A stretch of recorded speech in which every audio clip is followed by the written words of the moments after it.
정치권의 생생한 목소리를 듣는 1번지 현장, 오늘은 국회와 연결해 보도록 하겠습니다. 더불어민주당 윤건영 의원 나와 계시는데요. 안녕하십니까? 안녕하세요. 네, 윤 의원님 그 표정이 굉장히 무거워 보이십니다. 제 느낌인지는 모르겠는데 조금 전에 개성공단에 있는 남북공동연락사무소 폭파가 됐다라는 소식 뉴스 접하셨을 텐데 심정이 남다르실 것 같습니다. 어떻게 들으셨습니까? 대단히 안타까운 상황입니다. 남북 정상이 합의로 만든 공동연락사무소이고 네. 그 합의문을 작성할 때 제가 직접 있었고요. 그리고 그 과정들을 두 눈으로 확인했는 사람으로서 예. 대단히 안타깝고 유감스러운 상황입니다. 일단은 김여정 부부장이 예고한 대로 그리고 사흘 만에 속전속결로 북한군이 움직였습니다. 북한의 지금까지의 네. 이전에 이런 모습들을 봤을 때 지금 통일부 장관은 예견된 상황이다라고 얘기를 했지만 우리는 그렇게 가볍게 받아들일 수만은 없는 상황일 것 같은데요. 윤건영 의원은 어떻게 보고 계십니까? 맞습니다. 물론 김여정 일 부부장이 며칠 전에 분명히 예고를 한 사항인 것은 맞습니다. 하지만 공동연락사무소라는 것은 남북의 정상이 합의한 내용입니다. 네. 그리고 공동의 재산이라고 할 수 있고요. 그 공동의 재산을 일방적으로 훼손한다는 것은 있을 수가 없는 일입니다. 네. 대단히 유감입니다. 이 공동연락사무소가 가진 의미, 상징성, 물론 4.27 판문점 선언의 하나의 그 어떤 통해서 만들어진 남북 평화의 어떤 조형물, 상징이긴 하지만 더 큰 의미는 어떻게 부여할 수가 있을까요? 4.27 판문점 선언의 합의 사항 중에 하나입니다. 네. 공동연락사무소라는 것은 사실상 단일한 공간 내에서 남과 북이 같이 일을 하는 겁니다. 이제까지 없던 사례인데요. 기존에 있었던 개성공단이나 금강산 관광과는 차원이 다른 것이었습니다. 예. 따라서 4.27 판문점 선언에서도 아주 주목받던 합의 사항 중에 하나였습니다. 네. 그러면 앞으로의 남북 관계, 그 남북의 대화, 교류, 협력 이런 것들이 이번에 개성공단 남북 공동연락사무소 폭파로 인해서 상당히 오랫동안 막힐 것이다. 이런 전망들 벌써부터 나오고 있는데요. 어떻게 보고 계십니까? 상당 기간은 지속될 걸로 예측이 됩니다. 아울러서 오늘 아침에 있었던 북한 군부의 움직임을 고려할 때 네. 추가적인 도발도 가능할 걸로 예상이 됩니다. 그럼에도 불구하고 우리는 한반도 평화 우선의 기조를 튼튼히 해 나가야 될 것으로 생각합니다. 추가 도발을 한다면 어느 쪽에 좀 저희가 더 우려가 되고 어떻게 준비를 앞으로 해야 된다고 보십니까? 보도된 바에 따르면 북한에서는 개성공단이 애초에 군 부대가 주둔하는 곳이었습니다. 네. 김대중 대통령 시절에 남북 정상의 합의로 인해서 군 주둔지를 북측으로 뒤로 미루고 공동 개성공단을 만들었던 것이지요. 이 개성공단 내에 다시 군을 주둔시킬 수도 있는 그런 흐름이 보이고 있습니다.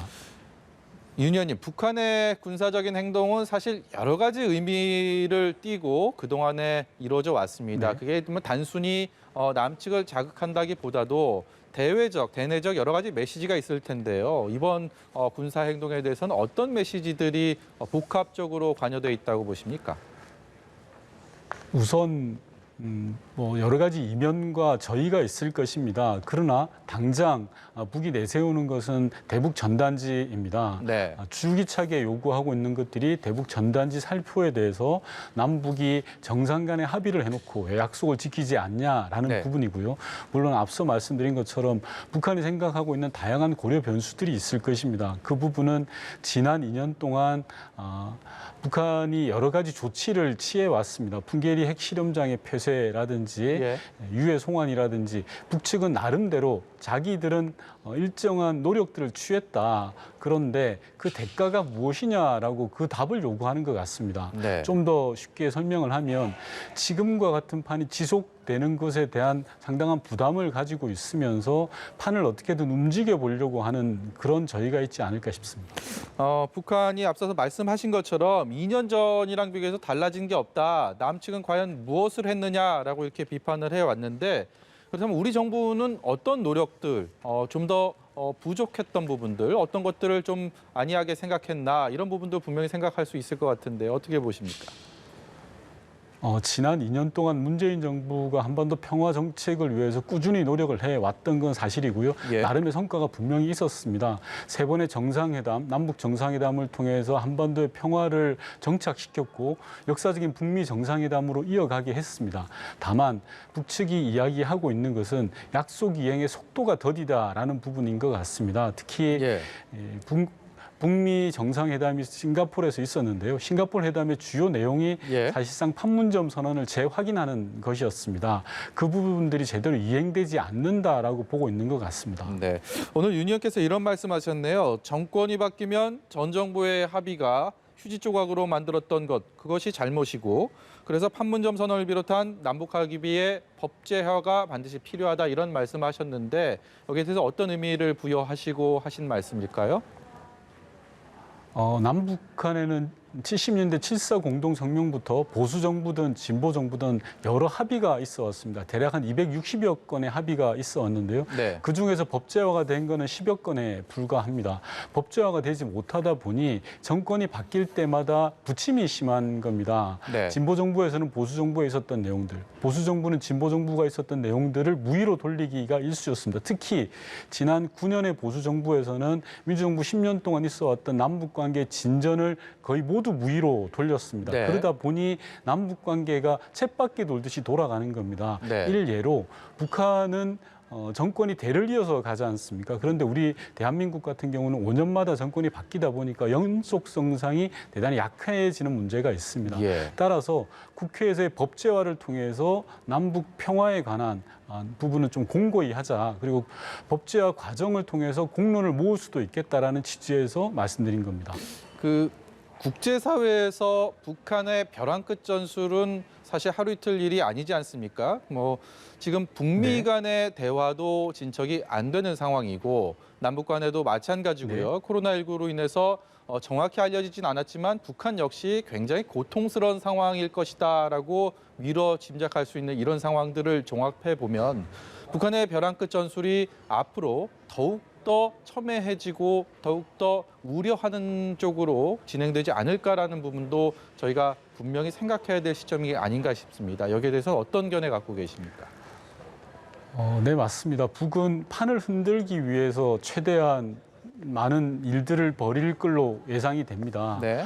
저는 좀 차분한 대응이 필요한 것 같습니다. 지금 상황에서는 실타래가 많이 꼬여 있습니다. 실타래처럼 많이 꼬여 있는데 이걸 힘을 줘가지고 한 번에 쑥 풀려고 하면 오히려 더 꼬이는 게 실타래입니다. 차분하게 어디 지점이, 어디 매듭이 꼬여 있는지를 찾아내서 풀어가는 게 지금 필요한 지혜가 아닌가 싶고요. 예. 앞서 말씀하셨던 것처럼 한반도 평화와 관련한 주변 강국들, 미국이나 중국과 힘을 모아서 북한을 설득하고 올바른 평화의 장으로 끌어내야 된다고 생각합니다. 우리 정부 입장에서는 지금 이 시점에서 이제 뭘 할 수 있을까요? 지금 대북 특사, 대미 특사가 이번 도발 전까지는 하나의 또 방안으로 남북 관계를 풀 수 있는 방안으로 거론이 돼 왔던 것도 사실인데 지금 상황에서는 이 정책, 이 기조를 계속 이어갈지 상당히 고민스러울 것 같은데요. 한반도 평화 정책의 기조는 이어가야 된다고 생각합니다. 문재인 정부의 평화 프로세스는 바른 방향입니다. 그 방향대로 가야 되는 게 맞습니다. 다만 지금 상황에서 특사라든지 이런 부분들은 좀 조심스러울 수가 있는데요. 상황과 조건을 만들어가는 게 필요합니다. 그리고 분명한 것은 우리 정부가, 대한민국 정부가 좀 더 과감한 행동을 해야 될 때가 아닌가 싶습니다. 한 가지만 말씀드리면 2018년에 세 번의 정상회담을 통해서 남북관계가 상당히 호전됐던 적이 있습니다. 2019년에는 북미 관계가 호전될 것을 기대하고 우리 정부는 북미 관계가 호전될 걸 기대하면서 좀 기다렸던 측면이 있습니다. 그게 제가 볼 때는 가장 아쉬운 측면이고요. 2020년 올해는 기다려서는 안 된다고 생각합니다. 기회의 창을 우리 스스로 만들어가고 기회를 돌파해 나가는 것이 필요하다고 생각합니다. 북한이 이번 우리 측에 대한 어떤 강한 불만을 사실 대북전단 살포를 가지고 시작되지 않았습니까? 거기서부터 이제 기인이 됐는데 네. 대북전단 살포에 대해서 정치권에서는 이게 이념 논쟁으로 번져서 지금까지 진행돼 왔습니다. 뾰족한 지금 방안을 찾지 네. 못한 상황에서 북한은 행동에 나섰는데 앞으로 이 문제는 어떻게 네. 풀어야 된다고 보십니까? 대북 전단 문제는 한 20년 전부터 문제가 됐습니다. 탈북자들이 생겨나면서 단체를 만들고 대북 전단을 뿌리면서 예. 북한이 아주 강하게 반발을 했던 건데요. 사실 첫 번째로 대북 전단이 갖는 실효가 별로 없습니다. 네. 그리고 이 대북 전단을 막아왔던 것은 진보 정부든 보수 정부든 공이 마찬가지입니다. 박근혜 정부에서도 강하게 공권력을 동원해서 대북 전단 살포를 막았고요. 그 앞전에 이명박 정부에서도 대북 전단 살포를 막았습니다. 그걸로 올라가면 90년대 노태우 정부에서도 남북 기본 합의서에 보시면 예. 대북 전단에 관한 내용들이 있습니다. 막았습니다. 이건 진보와 보수 정부의 문제가 아닙니다. 역대 정부 모두가 대북 전단이 갖는 효용성이 없다고 봤기 때문에 막았던 것이고요. 이 부분은 당연히 막아야 된다고 생각합니다. 현행법으로 충분히 막을 수 있고요. 필요하다면 법적 보완을 해서라도 막아야 된다고 생각합니다. 네, 이제 문재인 정부, 우리 청와대에서 어떤 카드를 뽑아들지가 상당히 관심을 모을 수밖에 없습니다. 그동안의 한반도 평화 프로세스가 문재인 정부의 핵심적인 가치 중에 하나였기 때문에 이 평화의 기조를 유지하면서 북한을 다시 어떤 대화의 테이블로 끌어올 수 있느냐가 이제 과제가 될 텐데 지금 상황에서 이제 네. 북한은 문제는 청와대의 그런 대응들 이런 것들이 지금까지 위기를 모면하기 위한 궁여지책이다라고 깎아내렸습니다. 뭐 우리 문재인 대통령을 깎아내리는 발언들도 하고 있고 이게 사실 남북 간의 기존에 2년 전에 있었던 그런 신뢰관계가 이제는 금이 갔고 이게 회복이 가능하겠느냐라는 시선으로 보는 부분들도 많이 있거든요. 여기에 대해서는 어떤 견해 갖고 계십니까? 남북 관계라는 것은 예를 들면 이렇습니다. 봄, 여름, 가을, 겨울이 있듯이 좋은 날도 있고 나쁜 날도 있습니다. 지금 상황은 굉장히 안 좋은 겨울에 초입에 들어섰다고 보면 될 것 같습니다. 문제는 이 겨울의 기간을 얼마나 단축시켜서 따뜻한 봄을 만들어낼 것이냐가 관건이라고 생각합니다. 아울러서 말씀하셨던 것처럼 문재인 대통령에 대한 신뢰 부분을 말씀하셨는데요. 네. 저는 그건 좀 다른 문제라고 생각을 합니다. 김정은 위원장과 문재인 대통령이 3번의 정상회담을 통해서 네. 나름의 신뢰관계는 형성돼 있다라고 생각을 하고 있고요. 예. 그 신뢰관계가 문재인 정부의 평화 프로세스를 이어가는데 중요한 동력이 될 것이다. 예. 라는 겁니다.